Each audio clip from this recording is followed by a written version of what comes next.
الحمدللہ رب العالمین والصلاة والسلام علی سید المرسلین محمد وآلہ وصحبہ اجمعین اما بعد۔ آج انشاءاللہ پارہ نمبر 14 کا خلاصہ آپ کے سامنے پیش کیا جائے گا۔ اس پارے کی ابتدا ہوتی ہے ربما یود سورۃ الحجر سے، ربما یود الذین کفروا لو کانوا مسلمین۔ سب سے پہلے اس پارے میں کافروں کی تمنا کا ذکر ہے، ڈس بلیورز کی تمنا کا ذکر ہے کہ قیامت کے دن جب مسلمان جنت میں چلے جائیں گے اور کفار جہنم میں جا رہے ہوں گے اور انہیں عذاب ملے گا، تو اس وقت وہ کفار یہ تمنا کریں گے اور یہ آرزو کریں گے ربما یود الذین کفروا لو کانوا مسلمین، کہ کاش کہ ہم دنیا میں مسلمان ہوتے، کاش اگر ہم دنیا میں مسلمان ہوتے تو پھر آج ہمیں یہ سزا نہیں ملتی، ہمیں جہنم میں نہیں جانا ہوتا۔ لیکن اس وقت افسوس کرنا اور اس وقت کی تمنا کرنا یہ ان کے کام میں نہیں آنے والا۔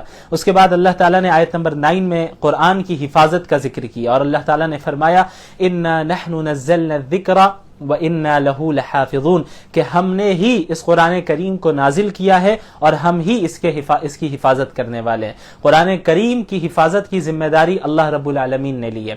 پچھلی کتابوں کی حفاظت کی ذمہ داری اللہ رب العالمین نے خود نہیں لی تھی، بلکہ اس امت کو، اس قوم کو یہ ذمہ داری دی تھی کہ اپنی کتاب کی حفاظت کرنا۔ لیکن بعد کے لوگوں نے اپنی کتابوں میں تحریف کی اور تبدیلی کی اور ان کی کتابیں محفوظ نہیں رہ پائیں۔ لیکن جہاں تک قرآن کریم کا تعلق ہے تو اس کی حفاظت کی ذمہ داری خود اللہ رب العالمین نے لی، اس لیے آج تک قرآن کریم میں ایک زبر کی بھی تبدیلی نہیں آئی اور قیامت تک اس میں کوئی تبدیلی نہیں آ سکتی۔ اس کے بعد آیت نمبر 26 سے حضرت آدم علیہ السلام کی تخلیق کا ذکر ہے کہ کس طرح اللہ تعالیٰ نے حضرت آدم علیہ السلام کو پیدا فرمایا اور پھر فرشتوں نے سجدہ کیا، اللہ کے حکم کی اطاعت کی، لیکن شیطان نے غرور اور تکبر کی بنیاد پر حضرت آدم کے سامنے وہ نہیں جھکا، تو کس طرح پھر اللہ تعالیٰ نے اسے جنت سے نکالا اور پھر جہنمیوں کا ذکر ہے۔ اور آیت نمبر 45 سے پھر جنتیوں کا ذکر ہے، ان المتقین فی جنات وعیون، کہ جو متقین ہوں گے، اللہ سے ڈرنے والے ہوں گے، اللہ کی اطاعت کرنے والے ہوں گے، اللہ کے دین کو فالو کرنے والے ہوں گے،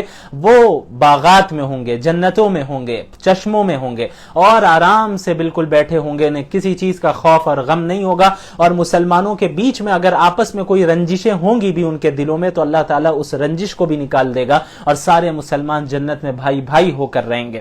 اس کے بعد آیت نمبر 80 میں اصحاب حجر کا ذکر ہے، وَلَقَدْ كَذَّبَ، ابھی یہاں حضرت ابراہیم کا ذکر ہوتا ہے، پھر قوم لوط کا ذکر ہوتا ہے، ان کے واقعات کے متعلق کچھ تفصیل پہلے بھی آ چکی ہے۔ اس کے بعد اب اصحاب حجر کا ذکر ہے کہ وَلَقَدْ كَذَّبَ أَصْحَابُ الْحِجْرِ الْمُرْسَلِينَ، کہ اصحاب الحجر، حجر والوں نے انبیاء اور رسولوں کا انکار کیا۔ یہ وادی حجر میں جو قوم آباد تھی، اس قوم کا نام قوم سمود تھا، اور وہاں پر حضرت صالح علیہ السلام پیغمبر بنا کر بھیجے گئے۔ انہوں نے ان کے درمیان دعوت کا کام کیا، لیکن انہوں نے بھی ان کی قوم نے بھی ان کا انکار کیا، سرے سے انکار کیا، اور پھر اللہ تعالیٰ نے پوری قوم کو ایک زبردست آواز کے ذریعے ہلاک و برباد کر دیا۔ اس کے بعد آیت نمبر 87 میں قرآن کریم اور سورۃ الفاتحہ کا ذکر ہے، وَلَقَدْ آتَيْنَاكَ سَبْعًا مِّنَ الْمَثَانِي وَالْقُرْآنِ الْعَظِيمِ، کہ ہم نے آپ کو 7 بار بار پڑھی جانے والی آیتیں دی ہیں اور قرآن عظیم دیا ہے۔ تو یہ 7 بار بار پڑھی جانے والی آیتوں سے مراد سورۃ الفاتحہ ہے۔ 7 آیتیں ہیں اس سورت کی، اور جسے بار بار پڑھا جاتا ہے، جس کو نمازوں میں ہر رکعت میں ہم پڑھتے ہیں، اس کے علاوہ بھی سورۃ الفاتحہ کا اہتمام ہوتا ہے۔ تو الگ سے سورۃ الفاتحہ کا ذکر کیا گیا، اس سے معلوم چلتا ہے کہ سورۃ الفاتحہ کی کتنی اہمیت ہے۔ اسی لیے سورۃ الفاتحہ کو ام القرآن بھی کہا جاتا ہے، یعنی تمام قرآن کی، پورے قرآن کی اصل ہے وہ، یعنی پورے قرآن میں جو مضامین ہیں، جو ٹاپکس ہیں تفصیل کے ساتھ، اس کی سمری اور اس کا خلاصہ اور اس کا نچوڑ سورۃ الفاتحہ میں موجود ہے، چاہے توحید ہو، رسالت ہو، قیامت ہو، احکامات ہو، اور ماننے والوں کا کیا حشر ہونا ہے، نہ ماننے والوں کا کیا حشر ہونا ہے، یہ سب سورۃ الفاتحہ میں بریفلی بیان کیا گیا ہے۔ اس کے بعد آئے آیت نمبر 94 میں، اللہ کے نبی صلی اللہ علیہ وسلم کو اللہ تعالیٰ نے حکم دیا فَاصْدَعْ بِمَا تُؤْمَرْ وَأَعْرِضْ عَنِ الْمُشْرِكِينَ۔ اللہ کے رسول صلی اللہ علیہ وسلم اور مسلمان اس آیت کے نزول سے پہلے پوشیدہ طور پر دعوت کا کام کیا کرتے تھے. علل اعلان سب کے سامنے دعوت کا کام نہیں ہوتا تھا بلکہ چھپ چھپا کر ہوتا تھا تاکہ حفاظت بھی ہو سکے, اور جب تک اللہ کا علل اعلان کرنے کا حکم نہ آئے تب تک چھپ چھپا کر صحابہ کرام نے پوشیدہ طور پر مخصوص لوگوں سے مل مل کر اسلام کی دعوت دی. تقریباً 3 سال تک یہ مرحلہ چلا. اس کے بعد یہ آیت نازل ہوئی فاصدع بما تؤمر واعرض عن المشرکین, کہ اب آپ علل اعلان تبلیغ کیجئے, آپ کو جو حکم دیا جا رہا ہے علل اعلان بتائیے, سب کے سامنے واضح کیجئے. واعرض عن المشرکین, اور مشرکوں سے اعراض کیجئے, انہیں اگنور کیجئے. یہ آپ کی مخالفت کریں گے لیکن آپ کو دعوت کا کام کرتے رہنا ہے, اللہ کا پیغام لوگوں تک پہنچاتے رہنا ہے. اس کے بعد اللہ کے رسول صلی اللہ علیہ وسلم کو لوگ برا بھلا کہا کرتے تھے, غلط غلط باتیں کہتے تھے. کوئی کہتا تھا ساحر ہے, کوئی کہتا تھا مجنون ہے, کوئی کہتا تھا کہ کاہن ہے. تو اللہ کے نبی صلی اللہ علیہ وسلم کو ظاہر ہے ان باتوں سے تکلیف ہوتی تھی, ان کا دل تنگ ہوتا تھا. تو اللہ تعالیٰ نے اس آیت کا نزول فرمایا وَلَقَدْ نَعْلَمُ أَنَّكَ يَضِيقُ صَدْرُكَ بِمَا يَقُولُونَ, ہم جانتے ہیں کہ آپ کا دل ان لوگوں کی باتوں سے تنگ ہو جاتا ہے, آپ کے خلاف اللہ کی آیتوں کا مذاق اڑاتے ہیں, دین کا انکار کرتے ہیں, آپ کا دل تنگ ہوتا ہے. لیکن اس کا حل اللہ نے بتایا فَسَبِّحْ بِحَمْدِ رَبِّكَ وَكُن مِّنَ السَّاجِدِينَ, کہ آپ اللہ رب العالمین اپنے رب کی تسبیح بیان کرتے رہیے اور سجدہ کرنے والوں کے ساتھ ہو جائیے. وَاعْبُدْ رَبَّكَ حَتَّى يَأْتِيَكَ الْيَقِينُ, اور موت آنے تک اپنے رب کی عبادت کرتے رہے. یعنی اس دنیا میں پریشانی آئے گی, اس دنیا میں تکلیفیں آئیں گی, لیکن آپ کو انہیں اگنور کرنا ہے. جو لوگ آپ کے خلاف ہیں, جو لوگ آپ پر تہمتیں لگاتے ہیں, جو لوگ آپ پر الزامات لگاتے ہیں, جو لوگ آپ کو برا بھلا کہتے ہیں, جو لوگ اللہ کے دین کی نافرمانی کرتے ہیں, انہیں اگنور کیجئے. ان کی باتوں کو ایک کان سے سنیے, دوسرے کان سے نکال دیجئے, ایک اللہ کی اطاعت کرتے رہیے. اگر آپ اللہ کے دین پر چل رہے ہیں تو پوری دنیا آپ کے خلاف ہو, آپ کو کوئی فرق نہیں پڑنا چاہیے. اور اگر آپ اللہ کے دین کی خلاف ورزی کر رہے ہیں اور پوری دنیا آپ کے ساتھ ہو, تب بھی پوری دنیا مل کر بھی آپ کو کوئی فائدہ نہیں پہنچا سکتی. بہرحال اس کے بعد سورۃ النحل کی ابتدا ہوتی ہے. نحل شہد کی مکھی کو کہتے ہیں. اس میں اللہ تعالیٰ نے شہد کا ذکر کیا, شہد کی مکھی کا ذکر کیا کہ کس طرح یہ بہت بڑی نعمت ہے انسانوں کے لیے, اس لیے اس سورت کو سورۃ النحل کہا جاتا ہے. اس سورت میں بنیادی طور پر 2 چیزوں کا بیان ہے. ایک تو یہ ہے کہ انسانوں کے فائدے کے لیے اللہ تعالیٰ نے بہت سی مختلف چیزیں اس دنیا میں بنائی ہیں, تو اللہ نے ان میں سے بہت سی چیزوں کا ذکر کیا. اور دوسری چیز مشرکین کے جو غلط نظریات تھے, غلط عقائد تھے, جو اعتراضات تھے, اس کی تردید کی گئی ہے اور توحید کی انہیں دعوت دی گئی. سب سے پہلے اللہ تعالیٰ نے انسان کی حیثیت بتائی کہ خلق الانسان من نطفة فاذا هو خصيم مبين, کہ انسان اپنی اصل حقیقت تو دیکھے, ایک پانی کے قطرے سے, ایک نطفے سے وہ اس کو وجود اللہ تعالیٰ نے بخشا ہے. اس کی حیثیت کیا تھی؟ بالکل حقیر اور ذلیل نطفے کی شکل میں تھا وہ, لیکن اللہ تعالیٰ نے اسے جسم دیا, اللہ تعالیٰ نے اسے روح دی, اللہ تعالیٰ نے اس کے اندر قوت دی, طاقت دی, آنکھیں دی, دل دیا, اللہ نے کان دیے, اور اللہ نے جو ہے اسے زبان دی, اللہ نے اسے ہونٹ دیے, ہاتھ دیے, پیر دیے. اور جب اس کے پاس طاقت آ گئی تو وہ بندہ اللہ ہی سے لڑتا ہے, اللہ ہی کے ساتھ شریک ٹھہراتا ہے دوسرے خداؤں کو, اللہ ہی کے ساتھ شرک کرتا ہے. تو یہ کیسا انسان ہے, یہ کتنا ناشکر اور ناقدرہ انسان ہے. بہرحال پھر آیت نمبر 5 سے اللہ تعالیٰ نے بہت سی مختلف نعمتوں کا ذکر کیا. وَالْأَنْعَامَ خَلَقَهَا لَكُمْ فِيهَا دِفْءٌ وَمَنَافِعُ وَمِنْهَا تَأْكُلُونَ. یہاں پہ جانوروں کا ذکر ہے کہ اللہ نے جانوروں کو بھی آپ لوگوں کے لیے ہی پیدا کیا ہے, انسانوں کے لیے پیدا کیا. اس دنیا کی تمام چیزیں انسانوں کے لیے بنائی گئی ہیں, کسی نہ کسی اعتبار سے انسان اس سے فائدہ اٹھاتا ہے, وہ چیزیں انسانوں کے لیے مفید ہوتی ہیں. اسی طرح جانور ہیں, اللہ تعالیٰ نے جانوروں کو ہمارے لیے بنایا. وہ کتنے جانوروں کے چمڑے سے ہم فائدہ اٹھاتے, دودھ سے فائدہ اٹھاتے, گوشت سے فائدہ اٹھاتے, اون سے فائدہ اٹھاتے, مختلف چیزوں سے ہم, جانوروں کی مختلف چیزوں سے ہم اپنے فائدے کی چیزیں بناتے ہیں. تو یہ ساری چیزیں آئی کہاں سے؟ یہ کسی انسان نے نہیں پیدا کیا, جانوروں کو اللہ نے پیدا کیا. یہ ساری چیزیں جو تمہارے پاس نعمتیں موجود ہیں, تم خود اگر کسی چیز کو ایجاد کرتے ہو تو تمہیں فخر ہوتا ہے کہ میں نے اپنے علم سے کیا. تو وہ عقل تمہیں کس نے دی؟ وہ عقل بھی اللہ نے دی, وہ علم بھی تمہیں اللہ نے دیا. اور جن چیزوں کا استعمال کر کے تم اپنے لائق چیزیں اسے بناتے ہو, تو وہ بھی اللہ ہی کی طرف سے دی گئی ہیں. اس کے بعد اللہ نے فرمایا وَيَخْلُقُ مَا لَا تَعْلَمُونَ, کہ اللہ تعالیٰ ایسی چیزوں کی کریشن کرتا ہے, ایسی چیزوں کو پیدا فرماتا ہے جس کا تمہارے پاس علم بھی نہیں ہے. تو اللہ کی بہت سی مخلوقات ہے. پاسٹ میں بھی اللہ نے جن چیزوں کو بنایا ہر ایک کا ہمارے پاس علم نہیں ہے. اس وقت اللہ کی جتنی مخلوقات ہے ہر ایک کا علم ہمارے پاس نہیں ہے. فیوچر میں بھی اللہ ایسی ایسی مخلوقات کو پیدا کرے گا جس کا علم بھی تمہارے پاس اور ہمارے اور آپ کے پاس نہیں ہے. اس کے بعد پھر سمندر کے فوائد بتائے. وَهُوَ الَّذِي سَخَّرَ الْبَحْرَ لِتَأْكُلُوا مِنْهُ لَحْمًا طَرِيًّا وَتَسْتَخْرِجُوا مِنْهُ حِلْيَةً تَلْبَسُونَهَا, کہ یہی وہ ذات ہے اللہ رب العالمین کی جس نے سمندر کو تمہارے لیے مسخر کر دیا کہ اس سے تم تازہ گوشت کھاتے ہو, مچھلیوں کا گوشت نکال کے کھاتے ہو, مچھلیوں کو کھاتے ہو, اور اسی سے تم جواہرات نکالتے ہو, زیورات نکالتے ہو جنہیں تم استعمال کرتے ہو, پہنتے ہو. تو یہ نعمتیں کہاں سے آئی؟ یہ کسی انسان نے پیدا نہیں کیا, یہ ان ساری چیزوں کو پیدا کرنے والا اللہ رب العالمین ہے. پھر وہ انسان کیسا ناشکرا ہے کہ اسی اللہ کے ساتھ شرک کر رہا ہے, اسی اللہ کی نافرمانی کر رہا ہے جس اللہ نے اتنی نعمتیں دی. پھر اس کے بعد آیت نمبر 24 میں متکبرین کا ذکر ہے. وَإِذَا قِيلَ لَهُمْ مَاذَا أَنزَلَ رَبُّكُمْ قَالُوا أَسَاطِيرُ الْأَوَّلِينَ, کہ جب متکبرین سے, کفار سے پوچھا جاتا ہے کہ بتاؤ اللہ نے کیا نازل کیا ہے وحی کے ذریعے, تو وہ کہنے لگتے کہ قَالُوا أَسَاطِيرُ الْأَوَّلِينَ, یہ سب من گھڑت کہانیاں ہیں, یہ کوئی قصے کہانی سنا رہے ہیں محمد صلی اللہ علیہ وسلم علیہ باللہ. تو اللہ تعالیٰ نے اس کی تردید کی کہ کوئی قصہ کہانی نہیں ہے بلکہ یہ نصیحت ہے انسانوں کے لیے, اور ایسے کفار اپنا بوجھ بھی قیامت کے دن اٹھائیں گے, اور جنہیں ان لوگوں نے گمراہ کیا ہے ان کے گناہ کا بھی کچھ حصہ انہیں بھی ملنا ہے. اس کے بعد متقین کا ذکر ہے, جو اللہ کا تقوی رکھنے والے, اللہ سے ڈرنے والے ہیں, جلوت میں خلوت میں اللہ کے احکامات پر عمل کرنے والے, اللہ کی نافرمانی کرنے سے بچنے والے ہیں. جب ان سے پوچھا جاتا ہے وَقِيلَ لِلَّذِينَ اتَّقَوْا مَاذَا أَنزَلَ رَبُّكُمْ قَالُوا خَيْرًا, جب تقوی والوں سے پوچھا جاتا ہے کہ تمہارے رب نے کیا نازل کیا, تو متقین مومنین کہتے اللہ نے خیر کی بات نازل کی, اللہ نے اچھی بات نازل کی ہے. اللہ نے فرما دیا لِلَّذِينَ أَحْسَنُوا فِي هَذِهِ الدُّنْيَا حَسَنَةً, جن لوگوں نے احسان کیا, جن لوگوں نے اچھا کام کیا, جو ایمان بھی لے آئے, نیک اعمال بھی کیا انہوں نے, فی ہذہ الدنیا حسنہ, اللہ تعالیٰ اس دنیا میں بھی ان کے لیے اچھا معاملہ کرے گا, اس دنیا کی زندگی بھی اس کے لیے اچھی گزرے گی. وَلَدَارُ الْآخِرَةِ خَيْرٌ, لیکن جو آخرت کا گھر ہے وہ تو اور بہتر ہونے والا ہے. دنیا میں تکلیفیں آئیں گی, مومن ہے تکلیف آ سکتی ہے, مومن ہے مصیبت پھر بھی آ سکتی ہے, مومن ہے آزمائشوں سے گزارا جائے گا, لوگوں کی طرف سے تان و تشنی ہوگی, مومن کے اوپر اعتراض ہوگا, اس کے دین پر اعتراض ہوگا, اس کے اسلام پر اعتراض ہوگا, اس کی مسجدوں اور اس کی اذانوں, اس کے حجاب پر اعتراض ہوگا, لیکن اللہ نے فرمایا صبر سے کام لینا. وَلَدَارُ الْآخِرَةِ خَيْرٌ, آخرت کا جو گھر ہے وہ بہتر ہونے والا ہے, وہ اچھا ہونے والا ہے. وَلَنِعْمَ دَارُ الْمُتَّقِينَ, اور تقوی والوں کا گھر کیا ہی بہترین ہے. آخرت میں تقوی والوں کا ٹھکانہ کیا ہی بہترین ہونے والا ہے, جس دن ڈس بلیورز, کفار یہ تمنا کریں گے کہ ہے کاش میں بھی مسلمان ہوتا. بہرحال اس کے بعد مشرکین یہ بھی اعتراض کرتے, آیت نمبر 43, وَمَا أَرْسَلْنَا مِن قَبْلِكَ إِلَّا رِجَالًا نُوحِي إِلَيْهِمْ فَاسْأَلُوا أَهْلَ الذِّكْرِ إِن كُنتُمْ لَا تَعْلَمُونَ.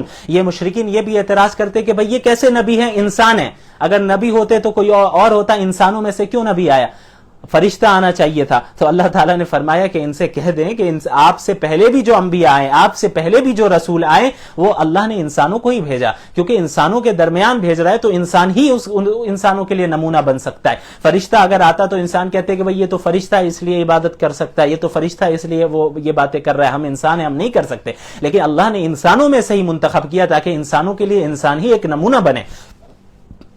تو اللہ تعالیٰ نے فرمایا کہ آپ سے پہلے بھی جتنے انبیاء آئے, جتنے رسول آئے, ہم نے انسان ہی بنا کر انہیں بھیجا. اگر آپ کے پاس علم نہیں ہے تو فَاسْأَلُوا أَهْلَ الذِّكْرِ إِن كُنتُمْ لَا تَعْلَمُونَ, اگر تمہارے پاس علم نہیں ہے تو علماء سے پوچھو. اس آیت سے یہ بھی معلوم چلتا ہے کہ جس چیز کا علم نہ ہو اس کا سوال علماء سے کرنا چاہیے اور علماء کی بات کو فالو کرنا چاہیے. اس کے بعد آیت نمبر 58 میں ایک بہت ہی جو ایک غلط رسم اور غلط نظریہ مشرکین کا تھا, اس کی تردید کی. وَإِذَا بُشِّرَ أَحَدُهُمْ بِالْأُنثَىٰ ظَلَّ وَجْهُهُ مُسْوَدًّا وَهُوَ كَظِيمٌ, کہ مشرکین کے یہاں کوئی بیٹا پیدا ہو جاتا تو بہت خوش ہوتے, لیکن اگر کوئی بیٹی پیدا ہو جاتی تو چہرے سیاہ پڑ جاتے اور لوگوں سے چھپے چھپے پھرتا رہتا وہ شخص کہ بھئی ہم کیا منہ دکھائیں گے لوگوں کو کہ بیٹی پیدا ہو گئی ہے. پھر یہاں تک کہ يَدُسُّهُ فِي التُّرَابِ, بیٹیوں کو زندہ دفنا دیا کرتے تھے بچیوں کو. اللہ نے فرمایا الا ساء ما يحكمون, کیا ہی برا فیصلہ یہ کر رہے ہیں. یعنی بیٹیاں انسان ہیں, عورتیں بھی انسان ہیں. تم نے بیٹی اور بیٹی کے درمیان جنڈر کی حیثیت سے آپ کوئی فرق نہیں کر سکتے, بلکہ بیٹیوں کے جو فضائل اللہ کے نبی نے بتائے ہیں, اللہ تعالیٰ نے جو بیان کیے ہیں, وہ تو بہت زیادہ بڑے ہوئے ہیں. ہاں ذمہ داریوں کے اعتبار سے اس دنیا میں ذمہ داریاں اس میں فرق ہے, لڑکوں کی ذمہ داریاں کچھ اور ہیں, لڑکیوں کی ذمہ داریاں کچھ اور ہیں, لیکن جنڈر کے اعتبار سے تو کوئی تفریق نہیں ہے. یہ بھی انسان ہے, یہ بھی انسان ہے. جو انسانی حقوق مردوں کو ملنے وہی انسانی حقوق عورتوں کو ملنے ہیں. تو جس طرح تم بیٹے کی پیدائش پہ خوش ہوئے, تمہیں چاہیے تھا کہ بیٹی کی پیدائش میں اور زیادہ خوش ہو, کیونکہ بیٹی کی پیدائش میں جو فضیلتیں ہیں وہ تو اور زیادہ اللہ تعالیٰ نے بیان کی ہیں. تو اللہ نے ان کی اس غلط رسم کی تردید کی. اس کے بعد اللہ تعالیٰ نے اپنی چند اہم نعمتوں کا ذکر کیا. وَإِنَّ لَكُمْ فِي الْأَنْعَامِ لَعِبْرَةً. اللہ تعالیٰ نے پہلے دودھ کی نعمت کا ذکر کیا کہ جانوروں سے جو دودھ آتا ہے تم اسے استعمال کرتے ہو, وہ گوبر اور خون کے درمیان سے نکلتا ہے اور بالکل صاف و شفاف ہوتا ہے, اس میں کوئی ملاوٹ نہیں ہوتی ہے. اللہ تعالیٰ کی طرف سے وہ دودھ ہوتا ہے اور بڑا خوشگوار ہوتا ہے کہ آسانی کے ساتھ آپ اسے نگل سکتے ہیں, آسانی کے ساتھ پی سکتے ہیں. تو یہ نعمت کہاں سے آئی ہے؟ اللہ کی نعمت ہے. اس کے بعد کھجور کا ذکر کیا, انگور کا ذکر کیا کہ یہ ایسے پھل ہیں جن کو آپ کھاتے بھی ہیں اور اس سے مشروب بھی بناتے ہیں. یہ نعمتیں کہاں سے آئیں؟ یہ اللہ رب العالمین کی نعمتیں ہیں. پھر تیسری نعمت شہد کا ذکر کیا, اور شہد کی مکھی جس ترتیب کے ساتھ, کتنے پرفیکشن کے ساتھ شہد کے چھتے کو تیار کرتی ہے, ترتیب دیتی ہے, اس کی حفاظت کرتی ہے. آج سائنس نے پروف کیا, آپ اس کی تفصیل میں جائیے کہ اتنے پرفیکشن کے ساتھ اس چھتے کی حفاظت کرتی ہے, اور پھر اس کے بعد شہد کو کس طرح پروڈیوس کرتی ہے, کیسے اونچے جگہ پہ رکھتی ہے تاکہ وہاں پر کچھ نقصان نہ پہنچے. پھر وہاں سے خالص شہد نکلتا ہے جو کہ انسانوں کے لیے اللہ نے فرمایا فیہ شفاء للناس, انسانوں کے لیے اس میں شفا ہے. تو یہ نعمتیں کہاں سے آئی؟ شہد کی مکھی کو اتنا پرفیکشن اور اتنی ترتیب کی بات کس نے سکھائی؟ یہ اللہ کی ذات ہے جس نے اسے ان جانوروں کو بھی علم دیا. اس کے بعد آیت نمبر 77 میں اللہ رب العالمین کی ذات کے متعلق ذکر ہے کہ علم غیب صرف اللہ کے پاس ہے, غیب کا نالج صرف اللہ کے پاس ہے. وَلِلَّهِ غَيْبُ السَّمَاوَاتِ وَالْأَرْضِ وَمَا أَمْرُ السَّاعَةِ إِلَّا كَلَمْحِ الْبَصَرِ أَوْ هُوَ أَقْرَبُ. زمین و آسمان کی غیب کی خبریں, غیب کا علم صرف اللہ کے پاس ہے, اور جو قیامت ہے وہ اللہ تعالیٰ پلک جھپکتے ہی لا دے گا. اس کا اصل علم تو اللہ کے پاس ہے, لیکن جب قیامت آئے گی تو بہت اچانک آئے گی. اس کے بعد اللہ تعالیٰ نے ذکر کیا آیت نمبر 89 میں وَيَوْمَ نَبْعَثُ فِي كُلِّ أُمَّةٍ شَهِيدًا. قیامت کے دن ہر امت پر انہی میں سے ایک گواہ کو لایا جائے گا, اور وہ انبیاء علیہم الصلوۃ والسلام ہوں گے. ہر امت کے جو نبی ہوں گے وہ گواہی دیں گے کہ میری قوم نے کیا کیا اور میری قوم نے کیا نہیں کیا, یہاں تک کہ محمد رسول اللہ صلی اللہ علیہ وسلم سب پر گواہ بنیں گے. اس کے بعد آیت نمبر 90, یہ بہت ہی جامع آیت ہے, بہت ہی اہم آیت ہے.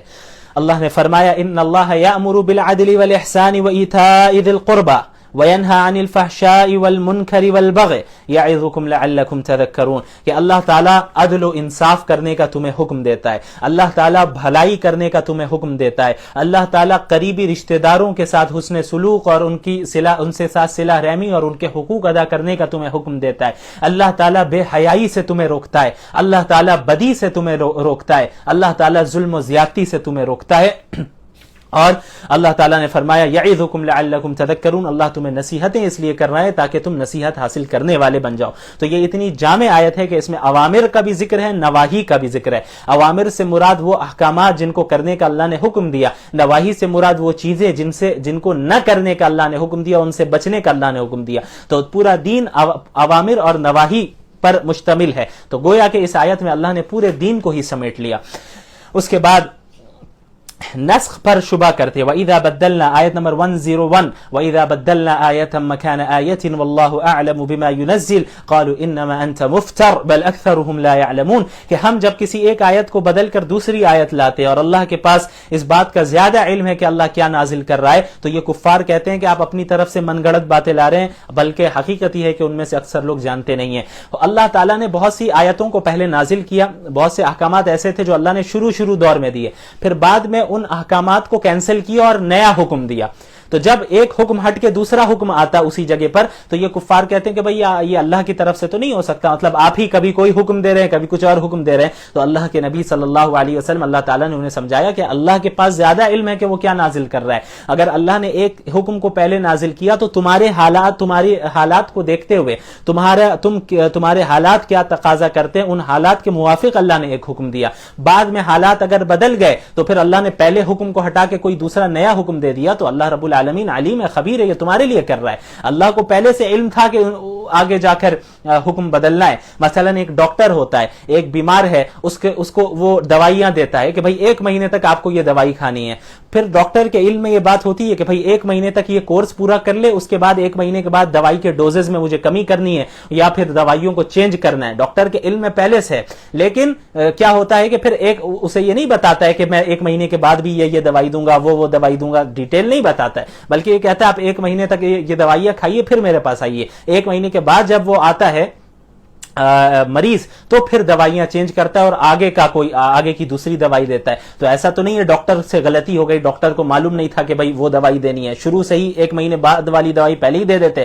ایسا تو نہیں، حالات کو دیکھتے ہوئے کہ بھئی کس کنڈیشن میں، اس کنڈیشن سے موافق کون سا حکم ہوگا، اللہ نے اس حکم کو نازل کیا. پھر بعد میں حالات جب تبدیل ہوئے تو اللہ نے پہلے حکم کو منسوخ کر کے کینسل کر کے ایک نیا حکم دیا. تو یہ اللہ کے حکیم ہونے کی دلیل ہے اور یہ اسلام کی حقانیت ہے. اس کے بعد آئیں اب ایک بہت ہی اہم آیت نمبر 106 سورۃ النحل. من کفر باللہ من بعد ایمانہ الا من اکرہ وقلبہ مطمئن بالایمان. اس آیت میں جو بتایا گیا ہے، سب سے پہلے تو یہ آیت ان صحابہ کرام کے متعلق نازل ہوئی ہے جن پر مکہ المکرمہ میں بہت زیادہ ظلم و زیادتی ہو رہی تھی، خصوصاً حضرت عمار رضی اللہ عنہ اور ان کے والدین حضرت یاسر اور حضرت سمیہ رضی اللہ عنہما. ان پر کفار مستقل طور پر ظلم کر رہے تھے، مسلسل ظلم کرتے جا رہے تھے اور انہیں باندھ کر انہیں مار رہے تھے، پیٹ رہے تھے اور ان سے یہ کہہ رہے تھے کہ بھئی تم اپنی زبان سے کفر کے کلمات ادا کر دو، ہم تمہیں چھوڑ دیں گے، ایمان سے پھر جاؤ، یا اپنی زبان سے جو ہے کم از کم کفر کے الفاظ کہہ دو، ہمارے بتوں کے نام لے لو اور تم کفریہ کلمات کہو، شرکیہ کلمات کہو، ہم تمہیں چھوڑ دیں گے. لیکن حضرت عمار، یہ حضرت یاسر رضی اللہ عنہ اور حضرت سمیہ رضی اللہ عنہ نے مانا نہیں. وہ مار کھاتے رہے، ان پر ظلم ہوتا رہا اور وہ برداشت کرتے رہے اور کفار ان سے کہتے رہے کہ جو ہے اپنی زبان سے کفریہ کلمات نکالو، لیکن وہ نہیں مانے اور اسی حال میں انہیں شہید کر دیا گیا. حضرت یاسر کو بھی شہید کر دیا گیا اور حضرت سمیہ کو تو 2 اونٹوں سے باندھ کر 20 سے ان کے پورے جسم کو چیر کر 2 حصوں میں کر دیا گیا. اور یہ دونوں حضرات اسلام کے پہلے شہداء ہیں. اور کس طرح انہوں نے عزیمت پر عمل کیا کہ کفریہ کلمات کو کہنے سے انہوں نے اجتناب کیا اور مرنے کو ترجیح دی، موت کو ترجیح دی، لیکن اپنی زبان سے کفریہ کلمات کو نکالنے کو پسند نہیں کیا انہوں نے نکالنا. بہرحال لیکن جو ان کے بیٹے تھے حضرت عمار رضی اللہ عنہ، تو ان کو بھی باندھ کر رکھا گیا، ان پر بھی ظلم و زیادتی ہو رہی اور ان سے بھی کہا جا رہا ہے کہ آپ کفریہ کلمات اپنی زبان سے کہہ دیں تو ہم چھوڑ دیں گے. تو یہ رخصت پر عمل کرتے ہیں. انہوں نے عزیمت پر عمل نہیں کی، رخصت پر عمل کیا. انہوں نے عزیمت پر عمل نہیں کیا، رخصت پر عمل کیا. وہ اس طریقے سے کہ ان کے سامنے، کفار کے سامنے انہوں نے کفریہ کلمات ظاہری طور پہ کہہ دیے. یعنی دل سے تو وہ کافر نہیں ہوئے، دل سے تو ایمان پر ہی ان کا دل مطمئن تھا، دل سے مومن تھے، لیکن اپنی جان بچانے کے لیے، چونکہ ان کی جان لی جا رہی تھی اور والدین کو ان کے سامنے قتل کر دیا گیا، اب ان کی باری تھی، تو اپنی جان بچانے کے لیے انہوں نے اپنی زبان سے کفریہ کلمات کہہ دیے، تو انہیں چھوڑ دیا گیا. تو اللہ رب العالمین کی طرف سے یہ آیتیں نازل ہوئی. وہ آئے محمد رسول اللہ صلی اللہ علیہ وسلم کے پاس اور اپنا پورا واقعہ بتایا. تو یہ آیت نازل ہوئی جس میں اللہ تعالیٰ نے فرمایا کہ اگر ایسا شخص جو مجبور ہو جائے کفریہ کلمات کہنے پر اور وہ دل سے مومن ہو، لیکن اپنی جان بچانے کے لیے وہ اگر اپنی زبان سے کفریہ کلمات کہہ دے، تو اللہ تعالیٰ ایسے شخص کی پکڑ نہیں کرے گا، اللہ معاف کر دے گا. اس کی اجازت دی، یہ رخصت ہے. لیکن عزیمت اور بہتر کیا ہے کہ ایسے موقع پر بھی ڈٹ کر اور جم کر رہا جائے اور کفریہ کلمات نہ کہے جائے، اگرچہ جان چلی جائے. آج بھی ہم دیکھتے ہیں ملک ہندوستان میں کس طرح مسلمانوں پر ظلم و زیادتی ہوتی ہے. کئی سارے لوگ آ جاتے ہیں، ایک شخص کو، ایک مسلمان کو گھیر لیا اس نے اور کہتے ہیں کہ کہو جے شری رام، نہیں کہو گے تو تمہیں ماریں گے، تمہیں قتل کر دیں گے. اور کئی ویڈیوز بھی وائرل ہوتی ہیں جن میں یہ دیکھا جاتا ہے کہ داڑھی رکھے ہوئے لوگ ہیں، دیندار لوگ ہیں، لیکن وہ ڈر سے وہ کفریہ کلمات کہہ دے رہے ہیں. تو ان پر تانو تشنی نہیں کرنی چاہیے، انہیں برا بھلا نہیں کہنا چاہیے، کیونکہ اللہ تعالیٰ نے اس کی اجازت دی ہے، رخصت دی ہے کہ بھئی اگر حالات ایسے ہو جہاں پر آپ کو اپنی جان کا خطرہ ہو اور زبردستی آپ سے کفریہ کلمات کہلوائے جا رہے ہوں، اور دل سے اگر آپ پکے ایمان والے ہیں اور اپنی جان بچانے کے لیے اگر صرف آپ نے اپنی زبان سے یہ کفریہ کلمات کہہ دیا آپ نے، تو پھر ایسا نہیں ہوگا کہ آپ کافر ہو گئے، اللہ معاف کرے گا. ہاں یہ رخصت ہے، لیکن عزیمت کیا ہے، بہتر کیا ہے؟ عزیمت اور بہتر یہی ہے کہ ایسے موقع پر آپ اپنی جان قربان کر دیں. لیکن اللہ کے سوا کسی اور کا نام نہ لیں. لیکن بہرحال جو رخصت پر عمل کریں گے ان پر بھی ہمیں ان پر تان و تشنی کرنے کی، انہیں برا بھلا کہنے کی ہمیں اجازت نہیں ہے. تو مسلمانوں کو گھبرانا بھی نہیں ہے. ہمارے حالات خراب ہوتے جا رہے ہیں ملک کے، ہم سب جانتے ہیں کس طرح آئے دن ہم دیکھتے ہیں کہ لوگ نعرے لگا رہے ہیں، مسلمانوں کے علاقوں سے گزر رہے ہیں، مسلمانوں کی مسجدوں کے سامنے سے گزر رہے ہیں، انہیں دھمکیاں دے رہے ہیں، انہیں ان کے قتل عام کا اعلان بس اوقات کیا جا رہا ہے. تو مسلمانوں کو گھبرانے کی ضرورت نہیں ہے. آپ دیکھ رہے ہیں ویڈیوز دن بھر آتی رہتی ہیں آپ کے پاس الگ الگ علاقے سے کہ کس طرح مسلمانوں پر ظلم و زیادتی ہو رہی ہے، کس طرح نعرے لگائے جا رہے ہیں، مسجدوں کے اوپر جو ہے جھنڈے لگائے جا رہے ہیں. تو گھبرانے کی بات نہیں ہے. اس آیت کو اپنے ذہن میں رکھیے، ہمیشہ یاد رکھیے. اللہ تعالیٰ نے فرمایا کہ وَلَا تَحْسَبَنَّ اللَّهَ غَافِلًا عَمَّا يَعْمَلُ الظَّالِمُونَ إِنَّمَا يُؤَخِّرُهُمْ لِيَوْمٍ تَشْخَصُ فِيهِ الْأَبْصَارُ کہ اللہ تعالیٰ کو آپ یہ ظالم جو کچھ ظلم کر رہے ہیں، آپ ہرگز یہ نہ سمجھے کہ اللہ تعالیٰ ان کے ظلم سے غافل ہے، اللہ تعالیٰ کو معلوم نہیں ہے کہ یہ کیا کر رہے ہیں، اللہ تعالیٰ بے خبر ہے. ایسا نہیں ہے، بلکہ اللہ تعالیٰ ان ظالموں کو ایک مہلت دے رہا ہے. کب تک مہلت دے رہا ہے؟ لیوم تشخص فیہ الابصار، اس دن تک مہلت دے رہا ہے جس دن ان کی آنکھیں پھٹی کی پھٹی رہ جائیں گی اللہ کے عذاب کو دیکھ کر، قیامت کی ہولناکی کو دیکھ کر. جب انہیں پتہ چل جائے گا کہ ہائے افسوس کہ ہم کفار رہے، ہم نے مسلمانوں کے ساتھ زیادتی کی، ہم مسلمان نہیں ہوئے، ہم اللہ کا انکار کرتے رہے، رسول اللہ کا انکار کرتے رہے، قرآن کا انکار کرتے رہے، اسلام کا انکار کرتے رہے، اب عذاب میرے سامنے ہے، عذاب میں اب مجھے ڈالا جائے گا. اس وقت ان کی آنکھیں پھٹی کی پھٹی رہ جائیں گی. تو اللہ اس دنیا میں مہلت دیتا ہے، اللہ ایسے ظالم کو مہلت دیتا ہے، پھر اچانک ان کی پکڑ کرتا ہے. تو مسلمانوں کو مایوس ہونے کی ضرورت نہیں ہے کہ آپ پر ظلم ہو رہا ہے، اللہ کچھ مدد نہیں کر رہا ہے. اللہ دیکھ رہا ہے اور اللہ کی مدد ضرور نازل ہوگی، اللہ کی مدد ضرور آئے گی. لیکن شرط یہ ہے کہ آپ سچے پکے مومن بن جائیے. یا ایھا الذین آمنوا اصبروا وصابروا ورابطوا واتقوا اللہ لعلکم تفلحون. اے ایمان والو صبر سے کام لو، اے ایمان والو دشمن کے مقابلے میں جمے رہو، ڈٹے رہو، بہادری کے ساتھ رہو، اپنے حدود کی حفاظت کرو اور اللہ کا تقوی اختیار کرو تاکہ تم کامیاب ہو سکو. ہم یہ پوچھتے ہیں کہ بھئی آج حالات خراب ہو رہے ہیں، ہمیں کیا کرنا چاہیے؟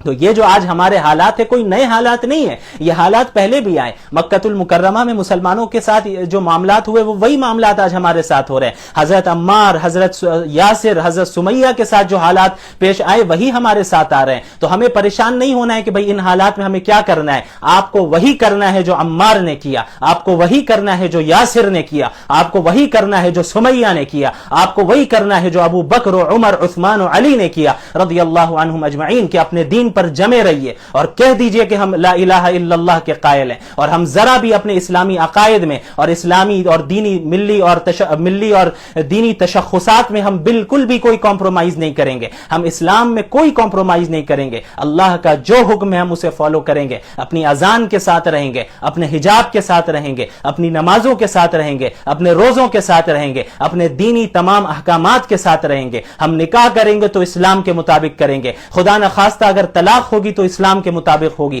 ہمارے یہاں شادیاں ہوں گی تو اسلام کے مطابق ہوں گی. ہمارے یہاں کو تجارت کی جائے گی تو اسلام کے مطابق کی جائے گی. ہم کہیں جاب کریں گے تو اسلام کے مطابق کریں گے. ہم کہیں تعلیم حاصل کریں گے تو اسلام کے مطابق کریں گے. اس بات پر عمل کرنا ہوگا اور اس طرح جمنا ہوگا، باطل کے سامنے ڈٹ کر کھڑے رہنا ہوگا، اس طرح صبر سے کام لینا ہوگا جس طرح حضرت سمیہ، حضرت عمار نے لیا کہ انہیں چیر کر ختم کر دیا گیا، ان کے جسم کو 2 حصوں میں تقسیم کر دیا گیا، لیکن پھر بھی انہوں نے اپنی زبان سے کلمہ کفر ادا نہیں کیا. صحابہ کرام پر، حضرت بلال پر کس طرح ظلم و زیادتی کی گئی. تو آپ کو بھی جمنا ہے اور اللہ کی مدد یقیناً آئے گی. اللہ تعالیٰ مسلمانوں کو آزمائش سے گزارتا ہے، لیکن جو مسلمان اس آزمائش میں جمے رہتے ہیں، اللہ ثابت قدم رہتے دین پر، پھر یہ آزمائشیں ختم ہوتی چلی جاتی ہیں اور پھر ترقی حاصل ہوتی ہے. اب آپ دیکھیں صحابہ کرام کون تھے. صحابہ کرام نے قیصر و کسریٰ کے تخت کو پلٹ کر رکھ دیا.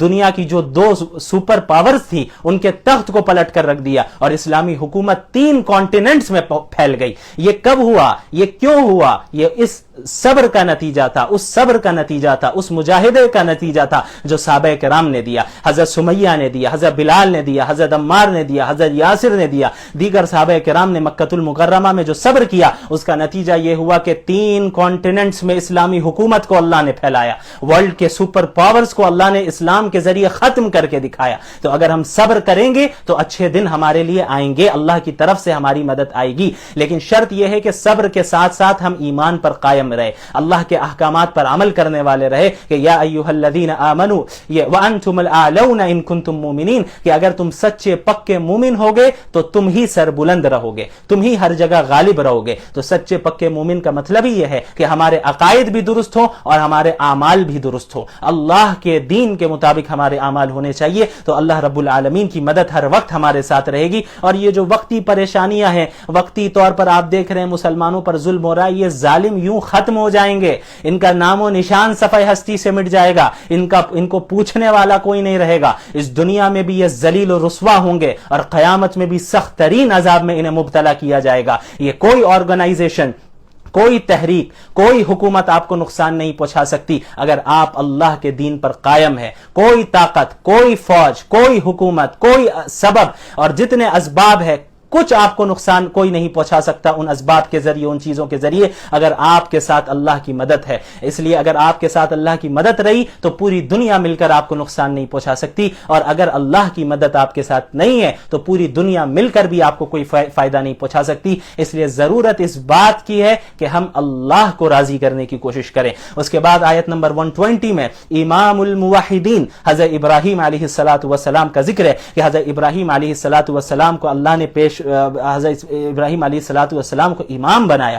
وہ اللہ کی طرف یکسو ہو کر ان کی عبادت میں مصروف ہو گئے، اور اللہ نے ان کے اندر ایسی کوالٹیز دی جو پوری امت میں جو کمالات ہوتے ہیں، جو فضائل ہوتے ہیں، وہ سب کے سب حضرت ابراہیم علیہ السلام کے اندر تھے۔ اور اس کے بعد اللہ تعالیٰ نے دعوت دین کے طریقے بیان کیے، ادعو الی سبیل ربک بالحکمہ والموعظۃ الحسنہ وجادلہم باللتی ہی احسن، کہ آپ اللہ کے راستے کی طرف لوگوں کو حکمت کے ساتھ دعوت دیں، یعنی دلیل کے ساتھ دعوت دیں، قرآن و حدیث کے ذریعے دعوت دیں، عقلی اور نقلی دلائل کے ذریعے دعوت دیں، والموعظۃ الحسنہ، اور بہترین نصیحت کے ذریعے دعوت دیں، فضائل کے ذریعے دعوت دیں، ترغیبات کے ذریعے دعوت دیں، وجادلہم باللتی ہی احسن، اور اگر اسلام کے متعلق آپ کے سامنے شبہات رکھے جائے تو بہترین انداز میں ان اعتراضات اور ان شبہات کا آپ رد کریں اور صحیح جواب پیش کریں۔